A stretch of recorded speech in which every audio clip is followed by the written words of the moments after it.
الحمد لله الرحيم الرحمن الملك المنان الذي خلق الإنسان وعلمه البيان.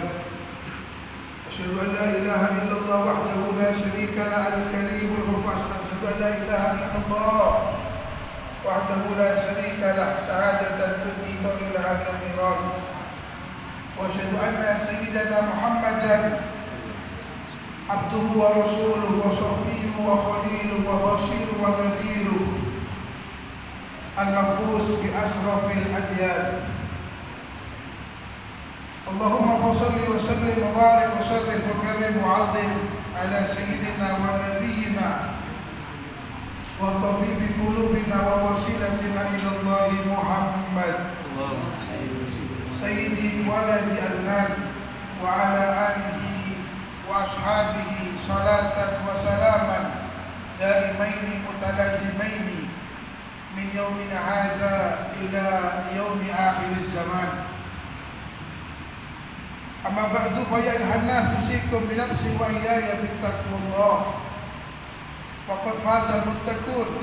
وقال الله تعالى في أمر بالتقوى يا أيها الذين آمنوا اتقوا الله وقولوا قولا سديدا يصلح لكم أعمالكم ويغفر لكم ذنوبكم ومن يطع الله ورسوله faqad faza fawzan azima. Sidang Jumat yang dimuliakan oleh Allah, bersyukur kita kepada Allah. Ditakdirkan kita mendapatkan nikmat, mendapatkan anugerah, mendapatkan kemuliaan yaitu hidayah. Ya Allah firmankan, man yahdihillahu fala mudilla lah wa man yudlil fala hadiya lah. Orang-orang yang diberikan petunjuk, orang-orang yang diinginkan menjadi orang-orang yang baik adalah orang-orang yang diinginkan oleh Allah. Dan orang-orang yang dijauhkan oleh Allah, orang-orang yang disesatkan oleh Allah, orang-orang yang tidak dianugerahi dari oleh Allah adalah orang-orang yang juga diinginkan oleh Allah. Sehingga duduknya kita, bersimpuhnya kita, beribadahnya kita di siang hari ini semata-mata karena hidayah pada Allah Subhanahu wa taala. Dan kita berada di bulan yang mulia yaitu bulan Dzulhijjah. Sebagaimana Allah firmankan dalam Al-Quran, inna iddatas syuhuri indallahi isna asyara syahran fi kitabillah yauma khalaqas samawati wal ardi minha arba'atul hurum. Allah firmankan dalam Al-Quran bahwa Allah memiliki 12 bulan dan di antara 12 bulan tersebut minha arba'atul hurum, arba'atul hurum, ada 4 bulan yang Allah muliakan.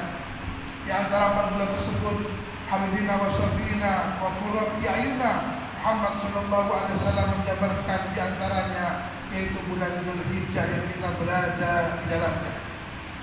Sedang Jumat yang dimuliakan oleh Allah, di bulan Dzulhijjah ada 2 peristiwa besar. Ada 2 peristiwa yang sampai detik ini kita peringati, yaitu pertama, Allah tegakkan, Allah wajibkan kita untuk melaksanakan ibadah haji. Allah firmankan dalam ayat Al-Quran, walillahi 'alan nasi hajjul bait man istata'a ilaihi sabila. Wajib bagi seluruh manusia kata Allah. Untuk apa? Al-hajj yang artinya berkunjung ke rumah Allah. Man istata'a ilaihi sabila, ketika kita diberikan kemampuan oleh Allah Subhanahu wa taala. Baik kemampuan berupa materi ataupun kemampuan berupa kesehatan. Bahkan Habibina wa Syafiina Muhammad sallallahu alaihi wasallam bersabda, man malaka zadan aw rahilatan tuballighu ila baitil haram ila baitillah.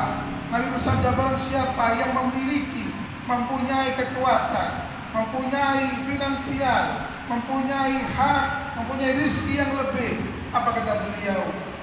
Tuballighu ila baitillah, maka segeralah berangkat untuk mengunjungi rumah-rumah Allah.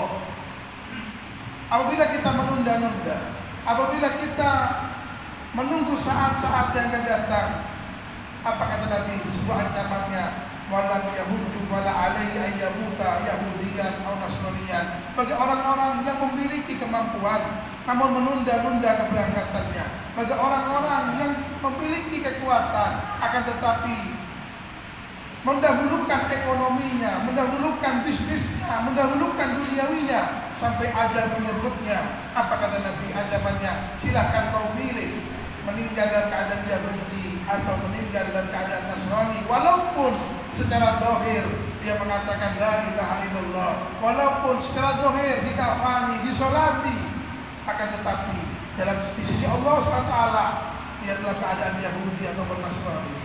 Sidang Jumat yang dimuliakan oleh Allah SWT, dalam hadis yang lain Nabi bersabda, man aradal hajj falyata'ajjal, barang siapa yang diberikan kekuatan oleh Allah maka bersegeralah, falyata'ajjal, segeralah kata Nabi, sebab fa'innahu qad yamradul marid, kita tidak tahu hari esok kita akan sakit, wa tadillu rahila, atau mungkin akan tertundanya perjalanan kita, wa ta'rudul jihad, atau kemudian kekuatan itu finansial tersebut ada kebutuhan yang lain. Sidang Jumat yang dimuliakan oleh Allah, bahkan Nabi Muhammad SAW dengan ancaman yang sangat pedih bagi kita, barang siapa yang selalu menunda-nunda akan keberangkatannya bila dia diberikan kemampuan oleh Allah Subhanahu wa Ta'ala. Persyaratan di antara ibadah haji, wahai saudaraku, diberikan kemampuan yang bagus, diberikan kemampuan finansial yang baik, akan tetapi dengan koreksi, yaitu dengan harta yang halal. Sebab ketika kita berangkat, ketika kita melaksanakan ibadah, berkunjung ke rumah Allah, namun kita menggunakan sesuatu yang tidak diridhoi oleh Allah SWT, ketika kita mengatakan labbaik Allahumma labbaik, dijawab oleh Allah la sa'daik, la labbaik wala sa'daik, hajuka mardudun alaik, dijawab oleh Allah tidak ada kebahagiaan, tidak ada kedatangan buatmu, wahajuka mardudun alaik, dan hajimu ditolak oleh Allah SWT. Apa sebabnya? Ketika kita memaksa atau kita menggunakan ongkos haji, kekuatan haji kita dengan sesuatu yang tidak diridhoi oleh Allah SWT. Hari ini, esok, saudara-saudara kita khususnya yang di Probolinggo ataupun jamaah haji sedunia akan melaksanakan wukuf di Arafah. Kita doakan mudah-mudahan saudara-saudara kita yang diberikan kemampuan untuk berhaji oleh Allah, diberikan kemampuan untuk melaksanakan serangkaian manasik sehingga pulang ke tanah air mendapatkan haji yang mabrur. Dan kita yang ada di Indonesia mudah-mudahan di hari yang akan datang diberikan kemampuan untuk melaksanakannya. Bima syi'ta wa kaifa syi'ta wa anta qadir ala ma syi'ta. Dengan Allah berkehendak dan dengan apa Allah berkehendak, dan Allah Maha berkehendak untuk kita dimampukan oleh Allah melaksanakan ibadah haji di tahun-tahun yang akan datang. Amin Allahumma amin. Sidang Jumat yang dimuliakan oleh Allah, peristiwa yang kedua yang sering diperdengarkan di telinga kita yaitu bagaimana penyembelihan Nabi Allah Ismail alaihissalam oleh ayahnya yaitu Nabi Ibrahim. Allah berfirman, inna hadza lahu bala'un mubin wa fadainahu bidabhin adim wa tarakna alaihi fil akhirin. Allah firmankan, ini adalah ujian yang berat untuk Nabi Ibrahim. Namun ujian tersebut dilaksanakan kepada Ibrahim sehingga wa fadainahu bidabhin adim, sehingga kemudian Allah balas dengan penyembelihan yang sangat agung, yaitu digantinya Nabi Ismail dengan seekor kambing. Apa cukup di situ ujian Allah? Tidak.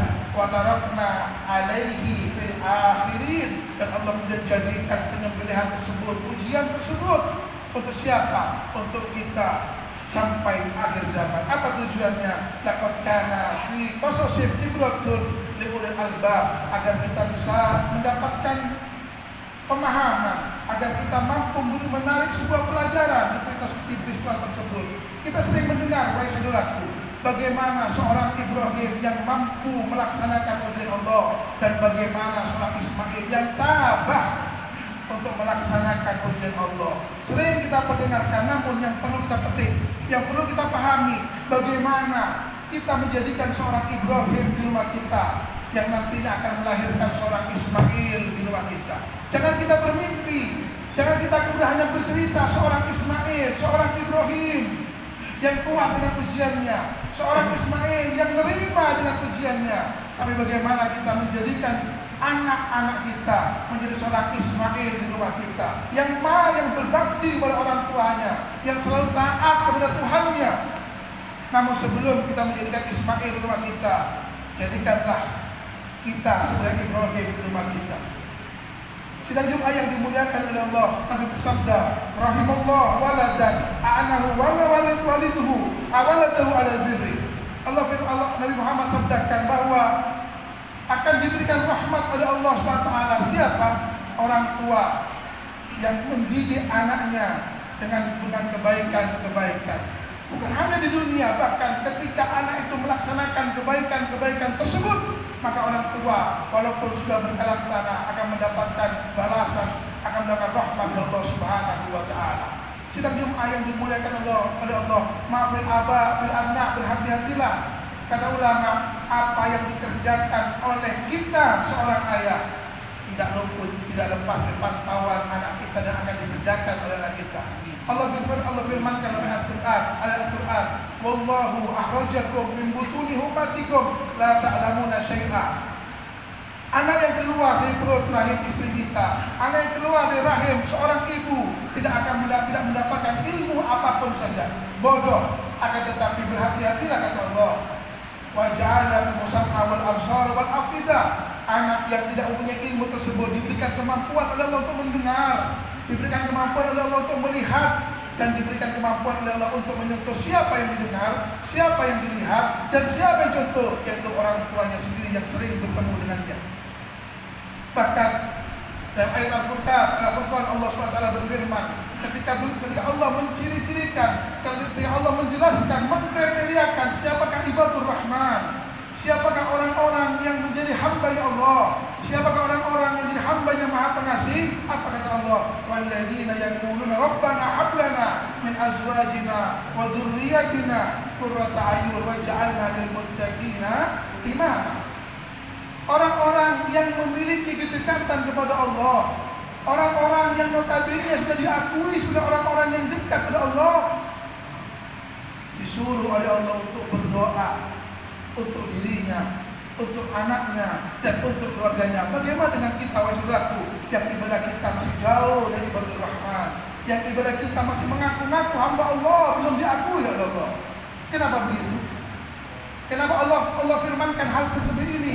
Selalu kita doakan ini, sebab anak kita, istri kita, dunia kita akan menjadi musuh kita ketika kita tidak ajarkan kebaikan kepada anak kita. Allah firmankan, ya ayyuhalladzina amanu inna min azwajikum wa auladikum aduwwun lakum. Kata Allah, berhati-hatilah wahai orang yang beriman. Yang dipanggil oleh Allah adalah orang yang beriman. Hati-hati orang yang beriman. Istrimu, anakmu adalah musuh-musuhmu. Ketika apa? Ketika tidak diberikan ilmu-ilmu yang baik, ketika diajarkan dengan amal-amal soleh. Bahkan Nabi Allah Ya'qub alaihi salatu wassalam, seorang nabi, seorang rasul yang diuji dengan ujian yang berat, namun sukses pasangan ujian tersebut. Ketika di akhir hayat beliau mengatakan, ma ta'buduna min ba'di, wahai anak-anakku, siapa yang kau sembah nanti setelah aku meninggal? Apa jawab seorang anak Nabi Ya'qub? Qalu na'budu ilahaka wa ilaha abaika Ibrahim wa Ismaila wa Ishaqa wa ilahu wa ilahan wahidan wa nahnu muslimun. Apa menyembah ayahku? Siapa? Apa yang engkau sembah? Anak seperti inilah yang akan menjadi qurrata a'yun. Anak seperti inilah yang akan menjadi pelita mata orang tuanya. Namun sebaliknya, wahai saudaraku, ketika anak yang diberikan amal soleh, ketika anak diajarkan kebaikan, maka anak tersebut akan menjadi seorang anak Nabi Lut yang membangkang orang tuanya, akan menjadi istri Nabi Allah Nuh yang juga akan melawan suami. Jangan kita bermimpi menjadi seorang Ibrahim, jangan kita bermimpi punya anak seorang Ismail sebelum kita menjadikan diri kita sebagai seorang Ibrahim rumah kita. Sehingga tiap tahun kita memperingati penyembelihan Nabi Ismail dengan hewan kurban kita. Bukan tujuan menyembelih, bukan sekedar tujuan membagi-bagi korban, akan tetapi bagaimana kita menyontoh seorang Ibrahim yang mampu melaksanakan ibadah kepada Allah dan mampu mengajarkan ibadah tersebut kepada anak-anaknya. Kita berdoa mudah-mudahan di bulan yang mulia, di hari yang mulia, di tempat yang mulia, Allah jadikan keluarga kita keluarga yang mulia di hadapan Allah SWT, dan anak-anak kita jadikan anak-anak yang mulia. Amin. Allahumma amin. A'udzubillahi minasyaitonir rajim. Bismillahirrahmanirrahim. Wal asri innal insana lafi khusr illa alladziina aamanu wa 'amilus solihati wa tawassaw bil haqq wa tawassaw bis sabr. Barakallahu lakum fil ardi wa nafa'ani wa iyyakum fi ayatin wa dzikril wa taqabbalu minkum bi rahmatin wa rahim. Wastaghfiru wa tawwabur rahim.